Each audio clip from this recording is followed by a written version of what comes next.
Bienvenue sur Africa 24 dans cette nouvelle édition de l'Africa Tonight. Voici les titres de l'actualité. Ce jeudi 14 janvier était un jour d'élection en Ouganda. Quelques 18 millions d'électeurs étaient appelés aux urnes à l'occasion du double scrutin présidentiel et législatif. Un important dispositif sécuritaire a été déployé. Les détails dans cette édition. Croissance économique optimiste en 2021 au Togo, après une année 2020 difficile à cause de la pandémie de Covid-19. Au moins 3% de croissance sont attendus, au moins car les prévisions diffèrent selon les institutions. Et nous redécouvrirons la beauté de la faune, de la flore et des paysages africains, et notamment ceux de Djibouti avec Camille Massida, photographe documentaire qui sera l'invité de cette édition.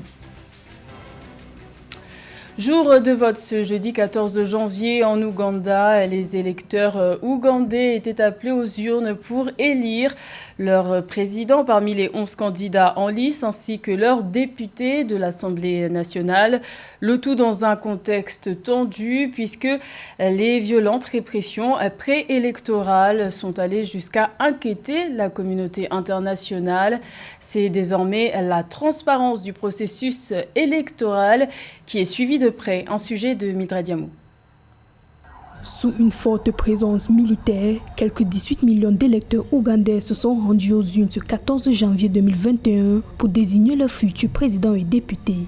Pour ce scrutin présidentiel, 11 candidats étaient en lice, dont le président sortant Yoweri Museveni, qui cherche un 6e mandat, et son principal challenger, l'opposant Robert Kyagulanyi dit Bobi Wine, qui dénonce la corruption et l'inefficacité du parti au pouvoir. Je crains fort que nous ne puissions pas véritablement avoir une transparence électorale lors de ce scrutin du 14 janvier 2021 pour plusieurs raisons. Le climat sécuritaire déjà qui a prévalu lors des campagnes électorales et certains facteurs de démotivation de nombreux Ougandais et Ougandaises. Et les populations estiment que pour des questions de sécurité, elles ne se rendront pas aux urnes. Et ça, cela reste totalement cela peut être une victoire pour le camp de Yoweri Museveni en tant que tel par rapport à la démobilisation des partisans de Bobi Wine. La National Unity Platform, parti de l'opposition, dénonce des fraudes électorales. En effet, selon certains observateurs, plusieurs événements ont entaché ce processus électoral. Il s'agit notamment des violences observées lors de la campagne électorale et des coupures d'Internet. Des incidents qui, de l'avis des mêmes observateurs, n'ont pas permis un déploiement optimal de l'opposition sur le terrain. Tous les réseaux sociaux ont été fortement suspendus. Donc la connexion depuis 3 jours était au ralenti et depuis hier, à travers des choses administratives, la connexion sur le net a été fortement suspendue. Et nous savions que les NT constituent une véritable arme redoutable pour l'opposition ougandaise à travers l'application que Bobi Wine avait mise en place pour pouvoir leur contrôler et prévenir toute fraude électorale en tant que telle. Et la troisième raison, c'est évidemment l'inaction de la communauté internationale, notamment le Commonwealth, qui est la plus grande organisation d'observation électorale dans le monde anglophone. Et aussi bien les Nations Unies qui ont, à travers un communiqué lapidaire, ont juste critiqué le gouvernement ougandais de juste respecter les droits de l'homme. Il n'y a pas de parti pris. Donc voilà autant de facteurs qui font qu'aujourd'hui, nous sommes dans un contexte où la transparence des élections risque de ne pas avoir lieu. Et cela risque alors d'être un mandat de trop pour le président Yoweri Museveni. Notons que pour ce scrutin présidentiel, 11 candidatures ont été validées par la commission électorale ougandaise. À l'issue de cette élection, les Ougandais espèrent pouvoir parvenir à une révolution pacifique. Selon la commission électorale, les résultats de l'élection seront connus dans les 48 heures suivant la fermeture des bureaux de vote. Également dans l'actualité en Tunisie, cela fait 10 ans jour pour jour que l'ancien président Zine El Abidine Ben Ali a été chassé du pouvoir par un mouvement populaire. Après 2 décennies au pouvoir, c'était le 14 janvier 2011, mais 10 ans après, le bilan politique est morose. 13 gouvernements se sont succédés en une décennie. Les crises récurrentes dans la vie politique ont engendré une instabilité jusqu'au Parlement. Malgré les avancées en matière de démocratisation, les artisans de la révolution de Jasmin estiment que les défis socio-économiques auxquels ils sont confrontés au quotidien sont négligés par l'ensemble de la classe politique, avec une économie en berne et un taux de chômage qui touche actuellement 15% de la population active. La lutte pour le droit civil et politique des femmes commence à prendre de l'ampleur en Somalie. Désormais, un texte de loi fixe un quota de 30% de sièges accordés aux femmes au Parlement. Cette nouvelle règle s'appliquera dès les prochaines élections législatives prévues le 8 février 2021. Les explications de Mildred Diamou. La lutte pour le droit civil et politique des femmes somaliennes a franchi une étape importante. 30% des sièges du Parlement de la Somalie seront réservés aux femmes lors du prochain scrutin prévu le 8 février 2021 dans le pays. Un bel acquis démocratique pour les femmes somaliennes qui seront les observateurs pourrait garantir la crédibilité de ce scrutin. Le projet d'accorder 30% des sièges du Parlement pour les femmes en Somalie est une grande première. Et cela permettra, effectivement, je suis en phase avec les défenseurs des droits humains, surtout les associations de femmes, qui parlent de la participation des femmes. Surtout, cela leur permettra de renforcer la lutte contre les abus, la discrimination et les inégalités, parce qu'en fin de compte, c'est elles qui vont participer à la prise de décision, surtout au vote des lois. Et c'est important, parce que là où on prend des décisions, s'il n'y a pas de femmes, on ne prendra pas les bonnes décisions pour les femmes. Et cette initiative est à saluer et à soutenir vraiment pour ces femmes qui ont trop souffert par rapport à ces conflits qui ont existé dans ces pays et qui continuent toujours de secouer ces pays. Et elles ont leur mot à dire par rapport, par exemple, à la participation des femmes à la gestion des conflits qui leur permettra d'être enfin reconnues comme citoyennes à part entière. Cette annonce du Premier ministre somalien Mohamed Roble intervient au moment où les femmes somaliennes appellent à une plus grande participation politique et au partage du pouvoir dans le pays. Les groupes de défense des droits des femmes estiment que cette décision aidera celles-ci à intensifier la lutte contre les abus, la discrimination et les inégalités en Somalie. Notons que les femmes détiennent actuellement 24% des 329 sièges du Parlement somalien. D'une élection libre, crédible pour le scrutin du 8 février, ça c'est une volonté politique. Et les dispositions prises pour que ça soit une élection libre et crédible. La crédibilité, la transparence réside dans la transparence du processus électoral. Tout le processus électoral qui est accepté par les partis d'opposition. Et je pense que même si on accorde 30%, il faut aussi que les partis politiques puissent présenter des femmes, qu'on exige que tous les partis politiques puissent, à proportion, donc vraiment présenter des femmes. Il faut que les femmes aussi se présentent, acceptent de se présenter et que ça soit équitable pour tous les partis politiques dans ce pays, que ce soit les partis au pouvoir, que le parti au pouvoir, que les partis d'opposition. L'élection présidentielle et législative du 8 février 2021 représente pour la Somalie l'espoir d'une transition pacifique. Précisons qu'en juin 2020, le gouvernement somalien a adopté une loi qui accorde aux femmes 30% des sièges du Parlement, mais celle-ci n'a jamais été ratifiée. Les difficultés économiques dues à la pandémie de Covid-19 n'y feront rien. Le Togo devrait connaître un rebond de croissance durant cette année 2021 avec des prévisions qui diffèrent selon les institutions. Si le gouvernement togolais table sur une croissance de 4,7%, la Banque mondiale est plus prudente et annonce 3%. Le point avec Amenedj. 3% de croissance économique, c'est ce que révèlent les prévisions de la Banque mondiale pour le Togo en 2021. Des projections issues du dernier rapport de l'institution sur les perspectives économiques mondiales qui semblent bien moins optimistes que celles du gouvernement togolais qui table sur une croissance de 4,7% contre 5,3% en 2020. Cela paraît relativement très surprenant dans la mesure où les estimations de la Banque mondiale, du Fonds monétaire et d'autres institutions internationales montrent qu'il y aura un ralentissement de l'activité économique et même si d'autres institutions pensent qu'on aura un ralentissement de la croissance de 3%, l'économie togolaise fait quand même, comme je l'ai dit, une estimation très optimiste. Une croissance de 4,7% énoncée par le Togo et qui pourrait bien dépendre de la façon dont la pandémie du Covid-19 serait maîtrisée. Le pays mise sur l'accroissement des investissements nationaux et étrangers. Le Togo, à ce jour, essaie de réinvestir, continuer les investissements dans les infrastructures. Le Togo appuie le secteur privé pour lutter efficacement contre les effets néfastes de la crise de la Covid. Et il y a un certain nombre d'investissements dans le secteur social qui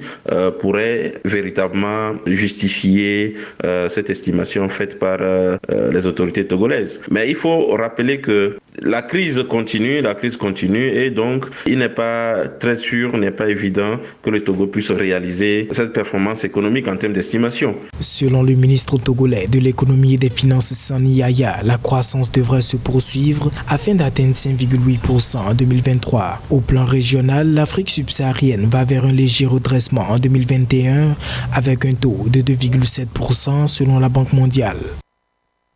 Les discussions autour du versement d'un revenu universel ont repris en Afrique du Sud à l'occasion du 109e anniversaire de l'ANC. Plus de 18 millions de Sud-Africains sont actuellement soutenus par un système d'aide sociale, mais l'instauration d'un revenu de base pourrait permettre d'aider les Sud-Africains les plus vulnérables qui n'ont pas accès à cette aide. Plus de détails avec Aïssatou Bari. Le gouvernement sud-africain souhaite introduire un système de revenu universel pour la population d'ici fin 2021. C'est ce qu'a annoncé le président sud-africain Cyril Ramaphosa dans un discours tenu lors du 109e anniversaire de l'ANC.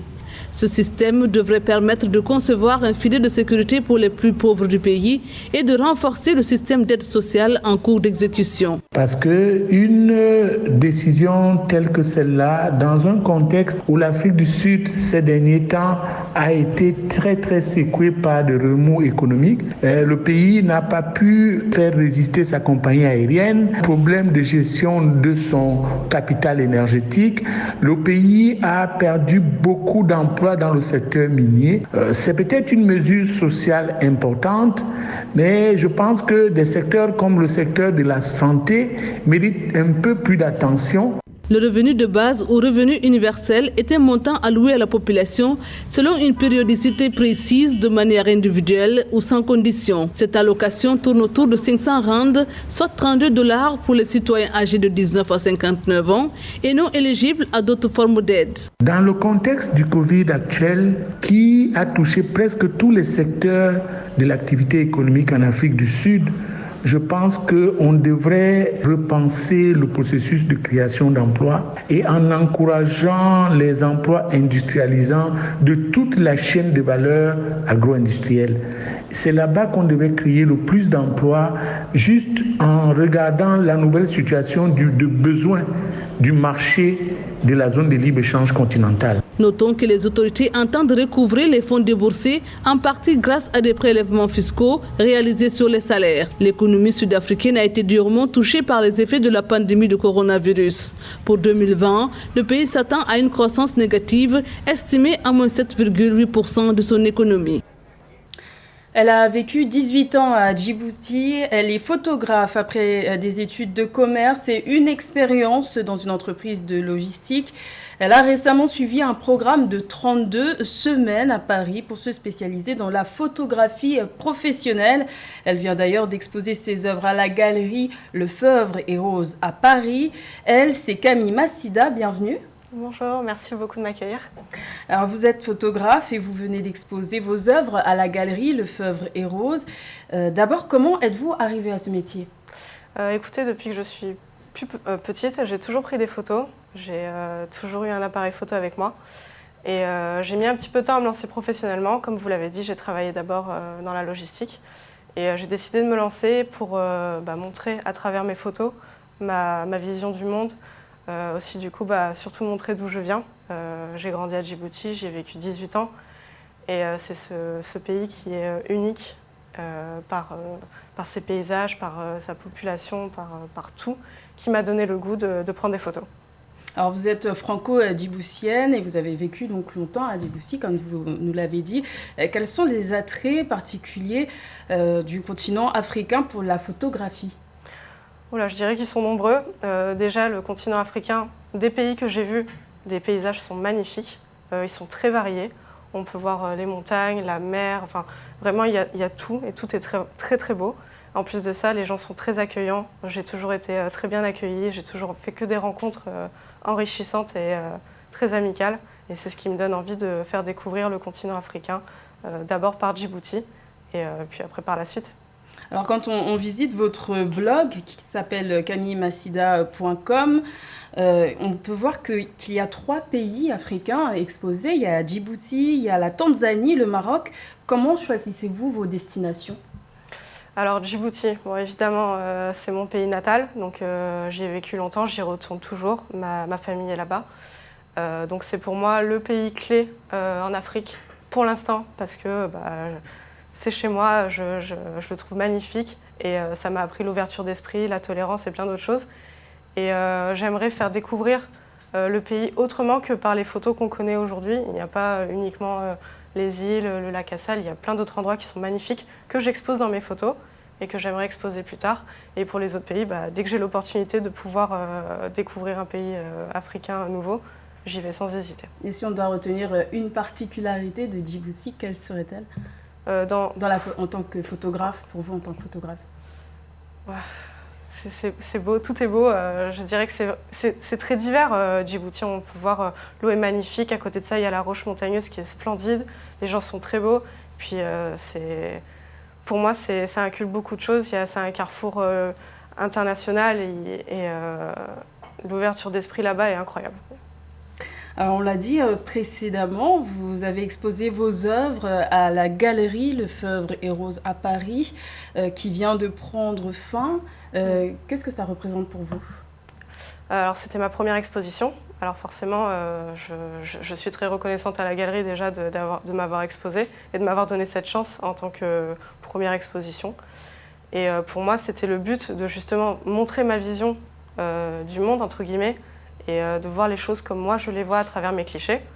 Et j'espère que j'ai pu transmettre un petit peu justement mon âme et un peu de sensibilité par rapport au pays que je montre. C'est très coloré en tout cas. Oui.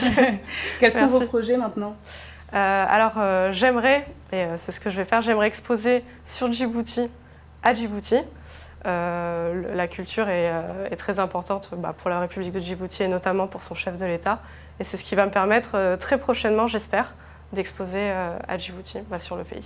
Merci Camille Massida d'avoir répondu à notre invitation. Je rappelle que vous êtes photographe documentaire et que vous avez exposé vos œuvres à la galerie Le Feuvre et Rose à Paris. Merci beaucoup. C'était le journal de la rédaction. Merci de l'avoir suivi. L'information continue sur Africa 24.